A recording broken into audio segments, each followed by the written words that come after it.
I can report to the world that the strikes were a spectacular military success.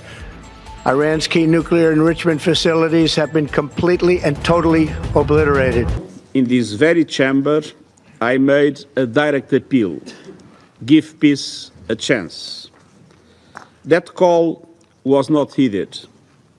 Instead, the bombing of Iranian nuclear facilities by the United States marks a perilous turn in a region that is already reeling.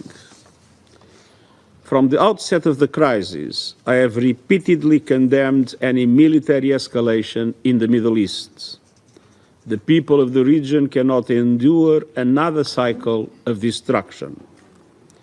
And yet, we now risk descending into a rat hole of retaliation after retaliation. To avoid it, diplomacy must prevail.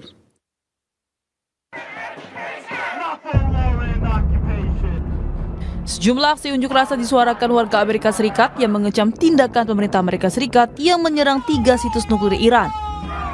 Kerumunan orang berkumpul di luar gedung Washington Post sebelum berbaris menuju Gedung Putih, memegang tanda dan spanduk melambaikan bendera Palestina dan Iran dan meneriakkan slogan-slogan anti perang.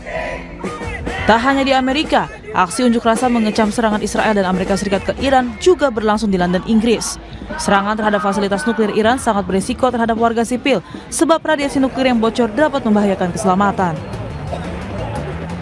Di ibu kota Filipina, Manila, pengunjuk rasa juga berkumpul untuk menyuarakan keberatan mereka.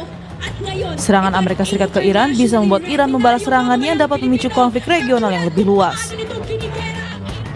Sebelumnya, Amerika Serikat turun tangan di perang Israel dan Iran.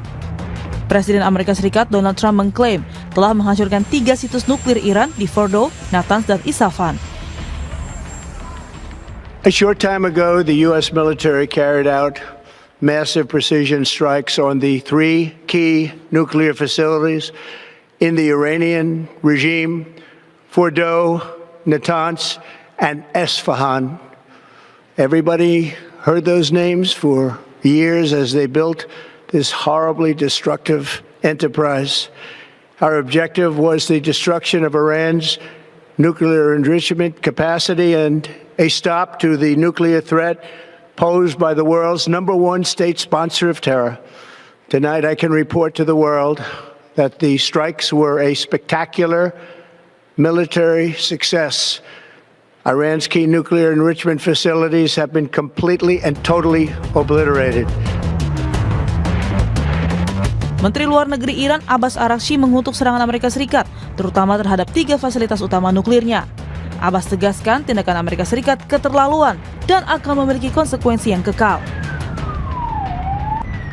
The warmongering and lawless administration in Washington is solely and fully responsible for the dangerous consequences and far-reaching implications of its act of aggression.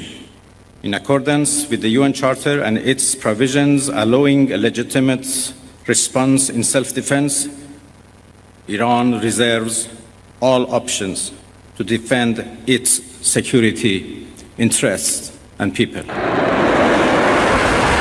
Serangan rudal Iran pun diluncurkan secara intens sejak serangan pertama kali dilakukan terhadap Iran yang dilakukan Israel 13 Juni lalu.